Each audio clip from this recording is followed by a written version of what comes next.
Bahas soal eskalasi di Timur Tengah yang semakin meningkat pasca saling serang antara Israel dengan Iran, kita sudah bersama dengan pakar hubungan internasional Presiden University Teguh Reza Shah. Selamat malam Pak Reza. Selamat malam Indonesia, salam dari Presiden University. Baik, Pak Reza, Anda ini membacanya seperti apa? Israel tanpa komando AS melakukan serangan ke Iran, apakah kini Israel yang pegang kendali? Harapan Israel begitu ya, bahwa dia yang pegang kendali dan Amerika Serikat tetap di belakang mereka. Tapi Amerika Serikat sudah realistis. Kalau belum apa-apa mereka berada di depan, ini akan sangat berdampak kepada kepemimpinan Donald Trump di dalam negeri. Tapi yang jelas ketegangan saat ini sangat tinggi. Jadi walaupun Presiden Amerika Serikat menuntut kedua pihak untuk menghentikan, untuk menahan diri, tapi tetap ini merupakan kode juga bagi Israel bahwa sebenarnya dalam hati Amerika Serikat itu memperkenankan Israel terus melakukan serangan, tapi nanti begitu serangan itu berhasil, kemudian berhasil meledakkan pusat-pusat strategis di Iran, kemudian melumpuhkan angkatan bersenjata Iran, mungkin itu adalah saat yang tepat bagi Amerika Serikat untuk exit strategi. Dan demikian ini adalah suatu kondisi terkini di mana Israel akan terus melakukan serangan langsung ke situs-situs strategis di Iran. Kemudian walaupun Amerika Serikat mengatakan gencatan senjata itu harus dipertahankan, kemudian serangan itu dihentikan, tapi Benjamin Netanyahu senantiasa mengatakan bahwa Israel berhak mempertahankan dirinya dan tetap akan melakukan serangannya ke ke wilayah-wilayah di Iran tersebut. Pak Reza, jadi artinya serangan Israel ini sudah direstui AS. Mereka tidak akan mendengarkan permintaan Trump untuk hentikan tembakan.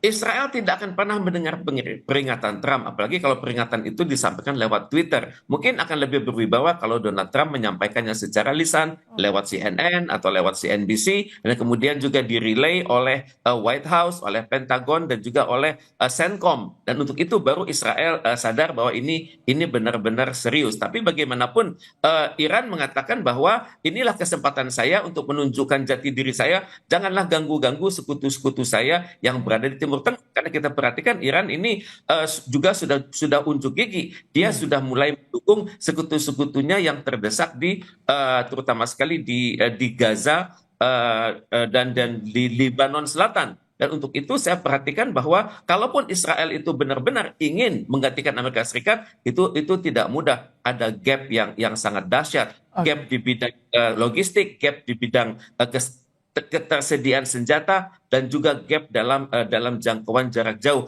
Israel sangat tergantung pada Amerika Serikat, pada misalnya pesawat bomber, kemudian juga global force projection, dan juga ketersediaan logistik. Dan ini yang Israel tidak miliki, apalagi jarak kedua negara itu cukup jauh, sekitar 1.500 kilometer, dan itu berada dalam radius serang dari peluru kendali Iran. Strategi Iran bagaimana menghadapi Israel, Pak Reza? Kalau sebelumnya kan membaca nih, yang dihadapi adalah Amerika Serikat. Kini yang dihadapi Israel. Apa yang disiapkan oleh Iran? Pertama adalah diplomasi publik untuk mengatakan kepada dunia bahwa dia adalah yang diserang, dia adalah negara yang bertahan, karena pada tanggal 28 Februari dulu akan dimusnahkan oleh Israel dan Amerika Serikat. Dan untuk itu ini adalah diplomasi publik yang akan dilakukan ke seluruh dunia, dan pada saat yang sama Iran akan siap menghadapi Israel. Karena dalam hal ini Iran sudah melihat bahwa tanpa dukungan Amerika Serikat, Israel itu lumpuh adanya. Dan untuk itu Iran tampaknya sudah menyiapkan target-target dari peluru kendalinya, peluru kendali jarak pendek, jarak menengah, dan jarak jauh. Tentunya Iran sudah menyasar kota-kota tertentu di Israel, dan tentunya ini akan menjadi kejutan. Misalnya tentunya dia sudah menyasar Haifa, kemudian Beersheba, kemudian Netanya, kemudian Petah Tikva, kemudian Bnei Brak, kemudian Ramat Gan, mungkin Tel Aviv sendiri, mungkin dalam beberapa hari kemudian kota seperti Ashdod, kota seperti Holon, seperti Bat Yam, tentunya sudah berada dalam radius serang peluru kendali Iran. Baik, bagaimana dengan proksi Iran? Tampaknya Houthi juga mulai terpancing. Hizbullah juga akan ikut merespons serangan ini. Memang untuk itu harus hati-hati sekali ya. Untuk itu memang diperlukan kontak-kontak bawah tanah antara Iran dengan sekutu-sekutunya. 3H itu Hamas, Houthi, dan Hezbollah. Dan untuk itu tentunya Iran juga harus berpikir apakah mereka memiliki logistik yang cukup, apakah jalur komunikasi mereka aman, dan kalaupun terjadi serangan tentunya harus terkoordinir dengan sangat baik, dan tentunya serangan tersebut harus berjalan pada saat terjadinya krisis kemanusiaan, di mana Israel seringkali melakukan krisis kemanusiaan di berbagai wilayah di Gaza dan juga Lebanon Selatan. Ini merupakan pekerjaan yang tidak mudah, tapi bagaimanapun ini menuntut kemampuan intelijen dari garda revolusi, karena suatu serangan itu hendaknya benar-benar terkoordinir, dan serangan itu benar-benar ditujukan untuk benar-benar mempertahankan diri, karena bagaimanapun juga Iran mengatakan bahwa kami siap untuk berperang jangka panjang, dan ini yang ditakutkan oleh Israel dan Amerika Serikat, karena kalau perang ini berlangsung lebih lama lagi, maka ekonomi kedua negara tersebut akan rontok, dan kredibilitas mereka berdua akan turun, dan terlebih lagi Amerika Serikat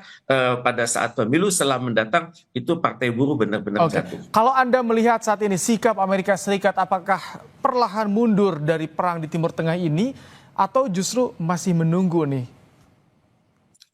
Memang Amerika Serikat sangat membutuhkan exit strategi ya. Exit strategi itu bisa diperoleh lewat kepemimpinan diplomatik, seperti misalnya Iran dikondisikan untuk tunduk pada berbagai klausul dari Nuclear Non-Proliferation Treaty, dan juga mundur dari berbagai konsistensinya di Selat Hormuz. Jadi pada saat yang sama Amerika Serikat juga berpikir mereka akan sangat diuntungkan kalau Israel berhasil melakukan serangan atas wilayah-wilayah Iran tersebut, dan tentunya bagi Israel mereka sudah tahu persis wilayah-wilayah mana saja yang hendaknya diincar, dan untuk itu kita ketahui bersama perang yang sudah berlangsung lebih dari 100 hari ini merupakan laboratorium pertahanan yang luar biasa bagi Iran dan juga bagi Israel. Dan untuk itu tampaknya Israel tetap akan mempertahankan momentum, karena bagaimanapun kalau mereka lengah, maka reputasi Netanyahu itu akan rontok begitu. Hanya dengan cara inilah Israel bisa mengendalikan situasi di dalam negerinya sendiri, sehingga dengan demikian masyarakat melihat bahwa walaupun mereka terlihat kalah dari perspektif Iran, tapi mereka tetap akan maju terus untuk suatu ide besar, yaitu Israel Raya. Eh, Pak Reza, soal ancaman Iran yang meminta warga Israel dievakuasi, berarti itu bisa terbukti terjadi dengan adanya serangan ini ya? Memang kita masih menunggu ya bagaimana kualitas dari peluru kendali Iran yang terkini. Konon akan memuat senjata plasma. Kita belum tahu bagaimana kualifikasi senjata tersebut. Tapi tampaknya ini akan merupakan pamungkas bagi Iran kalau dia merasa dirinya benar-benar terdesak. Di pada saat yang sama juga Iran masih ada sisi manusiawinya dengan mengatakan bahwa wilayah-wilayah tertentu di Israel akan menjadi sasaran dari Iran. Tapi untuk itu tentunya ini akan melibatkan konsultasi yang luar biasa, konsultasi antara Iran dengan Cina, konsultasi Iran dengan Rusia, dan juga dengan sekutu-sekutu Amerika Serikat yang ada. Karena Iran tentunya ingin bermain aman, jangan sampai nanti dia dikutuk oleh dunia, padahal yang dikirimkan itu bukanlah senjata nuklir, Baik. tapi senjata plasma. Dengan kondisi saat ini, bagaimana Anda melihat kelanjutan negosiasi AS dengan Iran, Pak Reza? Negosiasi tetap sulit ya, karena masing-masing pihak tidak mau berpindah dari posisi awal. Kalau bagi Iran, Hormuz itu adalah lambang kedaulatan kami, kemudian juga nuklir itu adalah juga lambang dari kedaulatan kami. Tentu, tapi pada saat yang sama Iran juga sudah mengatakan memerlukan bukti kesediaan Amerika Serikat dan juga ketulusan Amerika Serikat, antara lain dengan mengembalikan aset-aset Iran yang terkunci di bank-bank Amerika Serikat dan di bank-bank Eropa. Kemudian juga Amerika Serikat hendaknya berupaya tidak lagi membenarkan sanksi-sanksi primer dan sanksi sekunder yang selama ini dikenakan kepada Iran dan negara-negara yang berhubungan dengan Iran, dan juga tentunya Iran meminta bahwa Amerika Serikat hendaknya tidak lagi melakukan blokade di Hormuz. Saya pikir kalau persyaratan ini sudah dipenuhi, maka Iran akan kembali kepada meja perundingan. Tapi tentunya kata akhir adalah daripada Ayatollah di Iran tersebut. Karena saat ini saya perhatikan walaupun si intelijen Barat mengatakan Iran sudah babak belur, ekonominya rontok, kemudian bankanya tidak jalan, kemudian terdapat potensi pemberontakan di dalam negeri, kemudian tidak akurnya antara garda revolusi dengan angkatan bersenjata Iran, tapi tampaknya justru disinilah justru disinilah Iran menunjukkan kemampuannya bahwa silakan Anda berpikir kami lemah, tapi sebenarnya kami tidak fatigue, kami tidak mengalami yang Anda alami, yang kalau dalam teori itu namanya war fatigue, Iran tidak mengalami tersebut. Bahkan sekaranglah saatnya Iran membuktikan bahwa dalam bulan-bulan terakhir ini dia akan memenangkan perang tersebut. Jadi negosiasi akan buntu karena Iran tak menurunkan daya tawar, serangan terhadap Lebanon oleh Israel juga masih berlanjut. Itu yang jadi salah satu poin penting juga, Pak Reza. Tepat sekali. Jadi tentunya Iran akan mengatakan kepada Amerika Serikat, tolong Anda kendalikan Israel. Israel tidak boleh mengganggu perundingan di antara kita karena secara sejarah selalu begitu ada tanda-tanda perundingan ini akan berujung seperti misalnya Joint Comprehensive Plan of Action tahun 2018.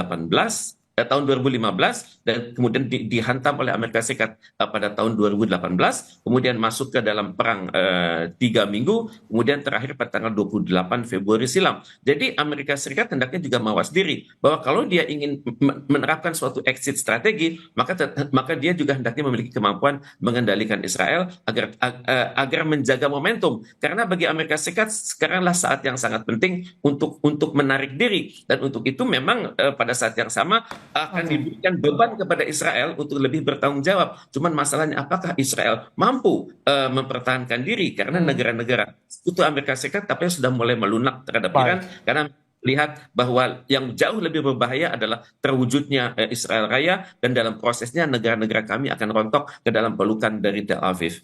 Baik, terima kasih untuk ulasannya pakar hubungan internasional Presiden University Teguh Reza Shah untuk program Kompas Malam hari ini.